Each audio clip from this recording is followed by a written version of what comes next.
Tisdale Bible. There's the Catholic Bible.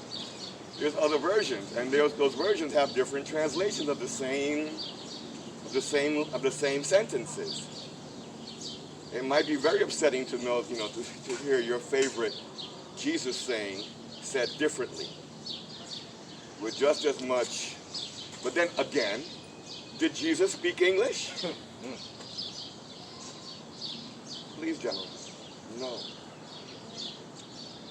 Is the Bible God and prophet speaking in French, Spanish, Swahili? No.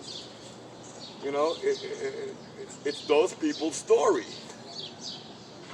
And if you take those stories and just translate it into your thing, of course you're going to miss a whole bunch of stuff because it doesn't belong to your culture, your situation. How come you don't think the story of Wing Chun that Wilson told us isn't told a lot? That it wasn't Young Chun, it was Red Jump Opera Factory, that between shows they would stand on the ship and play this game where they would people know it. Other people know it. And movies have been made about it. So I wouldn't say that version has been put out. It gives you more, okay, and not to appear like an expert, because I'm just saying, here I am, a man of Black American, Caribbean extraction. And I love these things called Asian things. But, okay, I don't sit or walk or stand like a Chinese. So some of those Wing Chun, some of those things that are Kung Fu, like it's Kung Fu, your kind of body, his kind of body, will always have to be struggling to get it. I bring some little Chinese kid out here, bang, he does it 100% correct. Because they sit that way, walk that way, talk that way. Japanese culture, better example. They do everything on the floor. They do everything in what you and I would consider a deep stretch position. Sitting on my heels, lotus position, all day. They have a conversation. If we were Chinese, right? I started, we'd be like this. It's healthier. Look. We would not be standing up like this. That's our culture. That's why we all have bad backs. We all have chairs. We're used to chairs and tables. Even our toilets are like what we designed for kings and queens in the years past. Have a toilet that you sit on. Supposed to be able to squat, baby. Right? Supposed to be able to squat. Cocorinas. So guys will do special training for their legs to get Kung Fu. Meanwhile, back in China, how they walk, how they milk the cow, how they do the trash is all in those postures. Yeah, like how they gamble. How they gamble. That's right. So when we have when we have something that's presented as by itself, we always will have a problem with being to fulfill it. In the Black American culture, I'm told, there's this thing called slapboxing. Never heard it. Never. I know we have. I was raised. I went to private school, but I'm told. There's this thing called slapboxing. There's also this verbal game called the dozens, right? But, somebody else coming out of like an Italian culture or Russian culture be like, what did you say about my mother? That's Rob. That's Rob. Black Rob. When did Rob? Early? He's Italian, right? Videoing. I'm ready. You already videoing. Yeah, but it's very exciting to hear that it resonates with many realities. That you take something, Loriana and I are from Spanish-speaking people, right? You will hear a joke presumed about Spanish-speaking people and just be like, that's not. So I think by this point, Bruce Lee himself was very frustrated with the crystallization of Wing Chun into being just like so and not really ready for combat. People were getting very stylistic in Hong Kong. He felt it was frustrating to him. He could see that there were those who had something else, and he wanted that something else. And so he broke off and started to form his own system, which eventually became known as Jeet Kune Do, right? And his specific focus was to take one of the spiritual qualities that Wing Chun has, people don't know about the history of that older history that has things like powers, abilities that you can focus on that are really more mental and spiritual than they are physical. So it's like, what form is that in? That's not the point. There is a meditation that you take on. Now, going into his form, would you say Chi Sao is one of the things he took away more than just the actual, because looking at his Chi Sao game, it seemed like he had understood the sensitivity of it over just trying to like bowl you over. And also he changed it. He started to stagger the stance to be more like a Western boxer's stance. Instead of He put that out. He put in a staggered stance, southpaw, orthodox. He brought in fencing footwork he learned from fencing, from epee and from saber. He went to his famous colleague and then student Dan Inosanto. He took from Inosanto the Philippine blade and stick arts. These were unheard of, in other words, he saw the system having points of either because he was not allowed to go further or because they didn't have anything else to offer other than if you're talented, you'll get better, right? And he said, no, I think he brought in physical conditioning way beyond the tradition, what the 20th century Wing Chun guys of Hong Kong were doing. Maybe the Shaolin times were doing. But the contemporary guys really thought that they could get all the power and conditioning they needed with Chi Sao in the forms. No training, cardio type of training. Well, no free sparring, or free sparring. Again, I want to be fair because there are schools of Wing Chun that are not what I'm describing, but they tend to be hybrids. They tended to be led by guys who were so deeply into it they knew better than to limit it to what was presented in a book. You could go to Chinatown and get a Wing Chun book. You get the whole system in like 100 pages or less. Is that it? No. What's missing is the internal work. What's missing are other presentations of Wing Chun that were in the Chinese community dispersed to places outside of China, not Hong Kong, like Vietnam, like Southeast Asia, eventually to places like Spain, Germany. You would see like, wait a minute, this guy's doing Wing Chun because these guys doesn't look like, but they're doing things according to that teacher, that line's differences. And so getting back to what most people expect, which is Hong Kong, Yip Man, Wing Chun.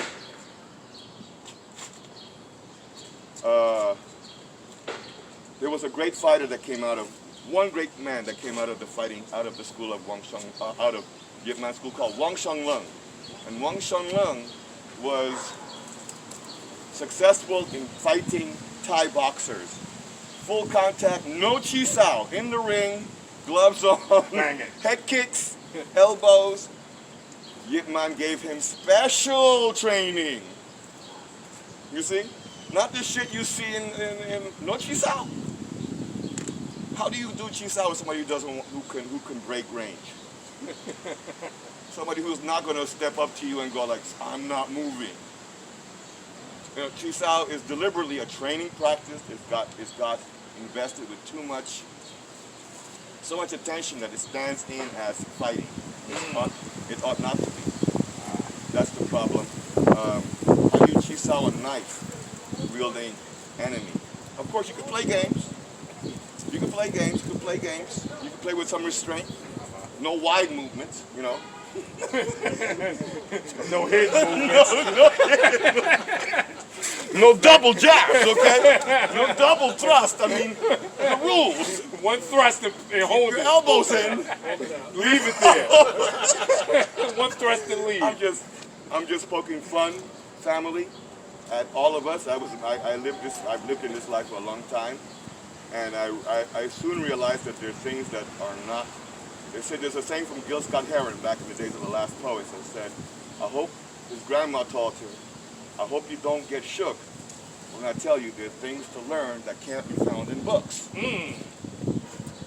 Y'all heard that? Y'all may have to leave me a donation for that.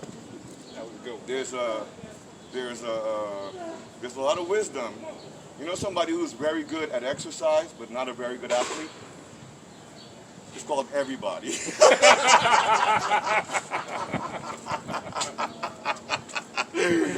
You know? You see Mike Tyson? Yeah. Right? You know how many people now start for shit. He can't play. Mike Tyson's like, they can't do anything but. But man, But don't mess with him. so somebody goes like, oh, I'm inspired now. You know, you imagine if Mike Tyson could come back? Like, I'm 60 years old. Mike Tyson, if he's like 50 something, he is 100 times older than I am in terms of what he's been through. Prison, rape, convictions, loss of everything in front of everybody. The man's a miracle. He used to say he never touches the gloves or the head or the bag because he doesn't like that person. And he's a different man than that guy. Yeah. But all of a sudden you saw him tacking.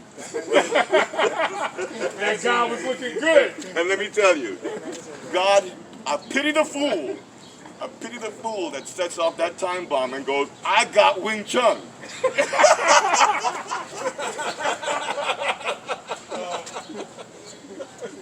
Hey, Mike Tyson, I'm not afraid of you.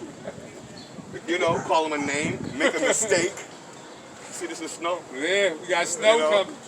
I said the right thing, Lord. Yeah. Did I say everything right? Early, Well, give the crew an introduction. All right, hold on. Give the crew an introduction right here.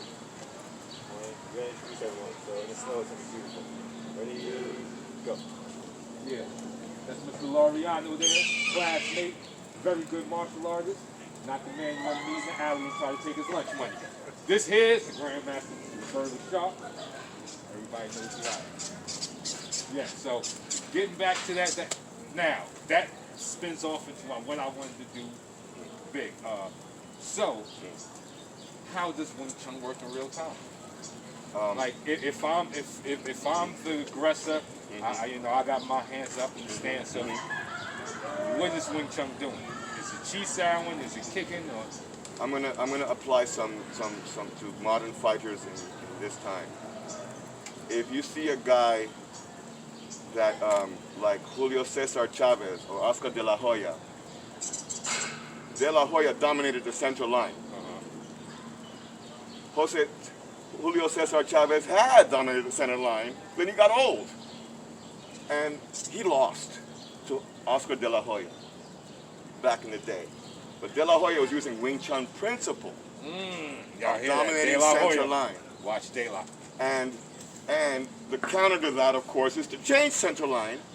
And if you don't know to do it, and if you like to see that in how to change center line, study Joe Frazier.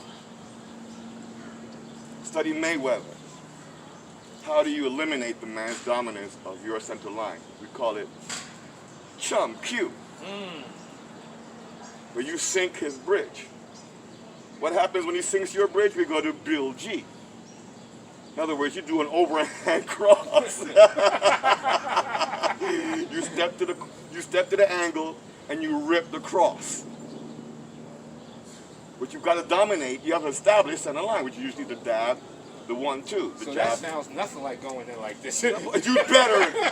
That sounds nothing like what I've heard so far. You're actually talking Wing Chun principles, but with the punches. Some years ago, I came across a wonderful video. It was called Inspired by Wing Chun. And what was cool is that, of course, it was a Chinese guy leading the video. But he was doing jump rope, heavy bag. He did boxing footwork, recognizable boxing footwork. And then he would do some things that you would say is like, oh, that's Wing Chun. But his point was that non-telegraphic punching, that's a Wing Chun principle. But no one should think that anyone could give you their fighting techniques from afar. You know, so so Chi Sao has a wonderful application. It's called clinch work, working in the clinch. You got to get to the clinch to earn the clinch work. So I don't think that we are to take things literally, and that's why I brought up the Bible thing and the confusion. That Bible translation may have given somebody the impression that slavery was okay with God. Wow. Amen. You know? Amen to Wow. that, man. You know, What about homophobia? Homophobia. so many subjects. But again, reading with your favorite translation, you may not get the point. You see? Right? So if you take your Wing Chun from your favorite teacher, and he has never lost a fight and never has had gas or acne, you know, he's a perfect human being. Well, let's see how he did it, how he does with, you know, a fight. Not with a situation that he is establishing order and he's showing. So can that central line dominance be applied to somebody who doesn't know you're trying to kick his ass? Or somebody who doesn't want you to kick his ass, doesn't want to learn a lesson? Someone who is quick and feints, throws fake moves, doubles up, doesn't play by the rules. They hit below the belt. They hit behind the head. They eye gouge. Now, you know, what I believe Wing Chun is also misunderstood as is that it's not a defensive martial art. It's an offense martial art. Your defense is going to have to come from a bigger study beyond the confines of that book of Wing Chun. Yeah. Right? Now, how the old tradition would do it, introduce it to you, is through the study of the long pole, the 6.5 point pole, and the two blades, the bat jam do, right? Also known as the butterfly knives. And so now your range and your footwork matters. Nobody's going to stand here, right? Yeah. Now you have to have, all of a sudden, all those no-nos from your first years become, no, horse stance. You know, not this one anymore. We need a horse stance and bow and arrow stance. We need a jump step in here, you know. A feint step. You know what I mean? You need a spin move, you know. And when you see the iterations of the movies of the Yip Man trilogies, for example, with Donnie Yen and other great actors, they're doing wushu, they're doing cartwheels and spin and high kicks in the name of Wing Chun, right? In the name of portraying one of the masters of yore. I think that's true. If those guys were doing street fights and being like jumped in the alleys, hey, they were not doing this.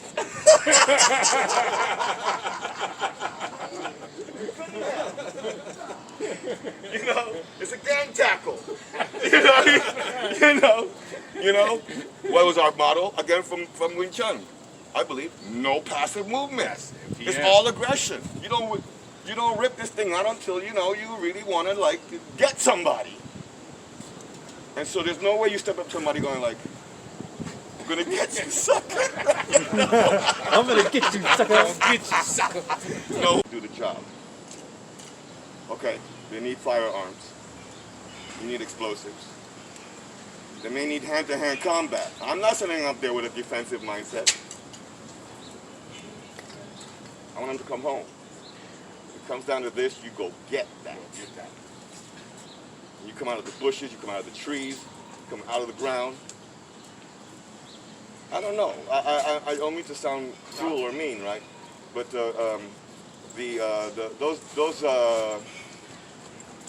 those stories that give us the history of Wing Chun give us a people under oppression, that were under martial law, that you could not show any urge to liberate yourself or you would be killed by superior forces.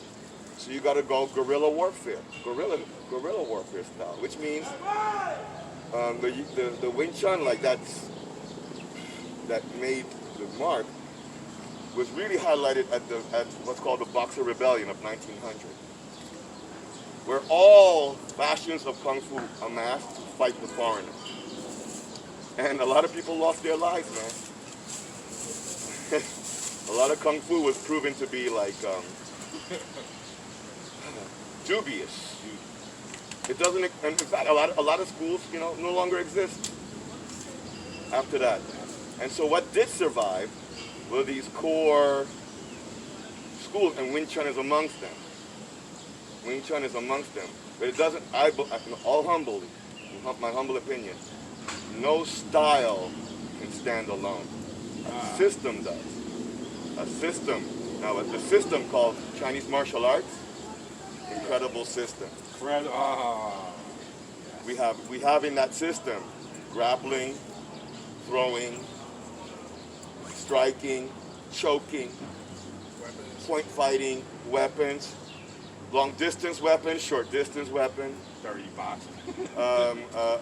We have psychological tools passed on from tradition, meditations, and perhaps most importantly, a perspective on what life is for, what life is about.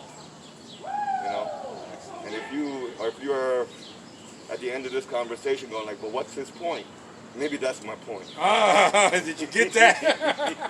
I think the next one we should do is Cap Forever. Okay. Thank you, Mr. Roberto. Man. Good stuff. The astrological sign, I think we're in it, or about to be in it right now.